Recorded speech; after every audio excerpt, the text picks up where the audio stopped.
అలాగే మంత్రివర్గానికి ఎమ్మెల్యేలకి అందరికీ కూడా నమస్కారాలు తెలుపుకుంటూ ఈరోజు మన డిప్యూటీ సీఎం పవన్ కళ్యాణ్ గారు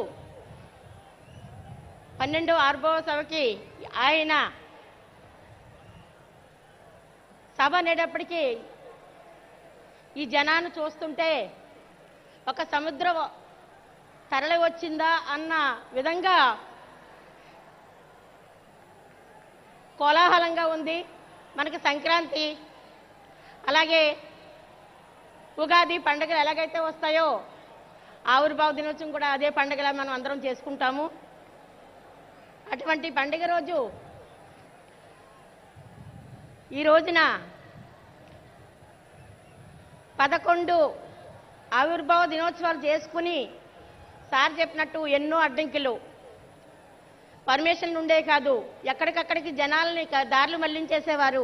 అయినా సరే అన్నీ దాటుకుంటూ మనం 11 సభలు చేసుకున్నాము. ఇప్పుడు 12వ సభ ఎంతో ఘనంగా మన ప్రభుత్వంలో చేసుకుంటున్నాం. కూటమి ప్రభుత్వంలో మనందరము కూడా ఎంతో అదృష్టవంతులు. ఎందుకంటే పవన్ కళ్యాణ్ గారు మనకిచ్చిన ఈ ఒక అవకాశాన్ని మనల్ని ఇలా ఇంత పండుగ వాతావరణంలో చూసుకుంటూ మహిళలకు కళ్యాణ్ బాబు గారు ఇచ్చే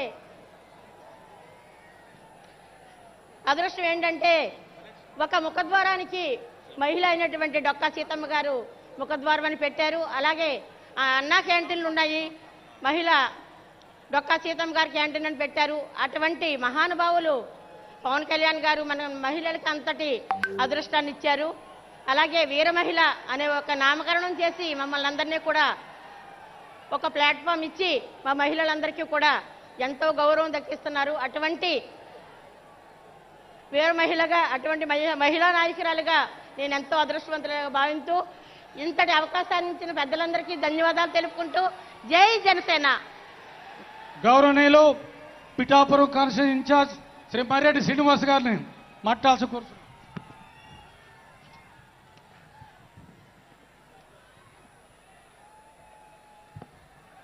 వేదికను అలంచిన పెద్దలందరికీ ప్రణామాలు. పిఠాపరమ వందనం. పిఠాపరమ నీకు ప్రణమిల్లుతున్నాం. పరాజయ నేపథ్యంలో మీ ముందుకు వచ్చినప్పుడు ఒక అఖండ విజయాన్నిచ్చి జనసేన పార్టీకి రాష్ట్రంలోనే కాదు మోడీ గారి నేతృత్వంలో ఎన్డీఏ ప్రభుత్వం ఏర్పడడానికి జనసేన పార్టీని ఒక ఆసరాగా నిలబడడానికి మీరు మద్దతు ఇచ్చారు. పిఠాపరమ నిన్ను మరవం. నువ్వు చూపించినటువంటి ప్రేమ కరుణ మేమెన్నటికీ మరవం. మేము అనుకుంటాం మన అధ్యక్షులు పవన్ కళ్యాణ్ గారు పిఠాపురంలో పోటీ చేయటం దైవ సంకల్పమని. ఎందుకంటే మేము పోటీ చేసి వచ్చే రోజుకే మా అధ్యక్ష వారికి కావాల్సినటువంటి ఆఫీస్ కానీ మాకు కావాల్సిన వసతులు కానీ అన్నీ ఇక్కడ కల్పించబడ్డాయి. ఆ కుకుటేశ్వర స్వామి దయ, శ్రీపాద వాళ్ళ దయ, కుంతి మాధవుడు, అదేవిధంగా ఉమరాలీషా, అదేవిధంగా బంగారు పాప, అదేవిధంగా దత్తాత్రేయుడు, వీరందరి ఆశీస్సులతోటే మన అధ్యక్షుల వారు ఈ పిఠాపురంలో నిలబడ్డారని నేను ప్రగాఢంగా నమ్ముతున్నాను. మీరు చూపిన ఈ ప్రేమ ఎన్నటికీ మరువలేం. మీ సదా ఈ పిఠాపురం వారికి మీ సేవలోనే జనసేన పార్టీ తరుస్తుందని మీకు మనపూర్వకంగా మనవి చేసుకుంటున్నాను.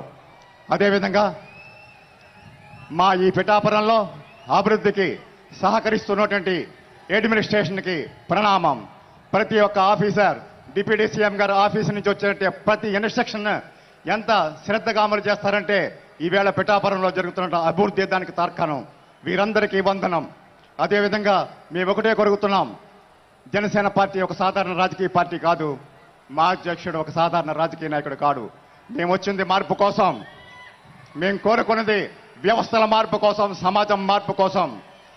నిజంగా కూడా అధికార యంత్రాంగం కూడా ఒక్క ఆజ్ఞ ఆకమేఘాల మీద కూడా ఇక్కడ కార్యక్రమాలు జరుగుతున్నాయి. మేము కోరుకున్నదంటే మార్పు రావాలి. ప్రభుత్వ ఆఫీసుల్లో సామాన్యుడి గలం వినపడాలి. సామాన్యుడు వచ్చినట్టునే పనులు జరగాలి. అది మా ఆకాంక్ష, మేము కోరుకునే మార్పు. అదేవిధంగా ఒక్క రోజులో వ్యవస్థలు మారవు. మేము నిలబడ్డాం పిఠాపురంలో. తొలిగోడ ఏసం పిఠాపురంలో అధ్యక్షుడు జనసేన పార్టీ సిద్ధాంతాలు ఏవైతున్నాయో దానికోసం బలంగా నిలబడి ఉన్నాం. మీకు మాటిస్తున్నాం పిఠాపురం, మీ ఆత్మాభిమానాన్ని, మీ గౌరవాన్ని మేమెప్పటికీ కోల్పోం. మేము నిలబడి ఉంటాం. మాట ఇస్తున్నాం పిఠాపురం. మరొక్కసారి పిఠాపురానికి ప్రణమిల్లుతున్నాం. జై హో పిఠాపురం, పిఠాపురం. గౌరవనీయులు మన పార్టీ ప్రధాన కార్యదర్శి గారు నూతనంగా శాసన మండలి సభ్యునిగా ఏకగ్రీవంగా ఎన్నుకోబడినటువంటి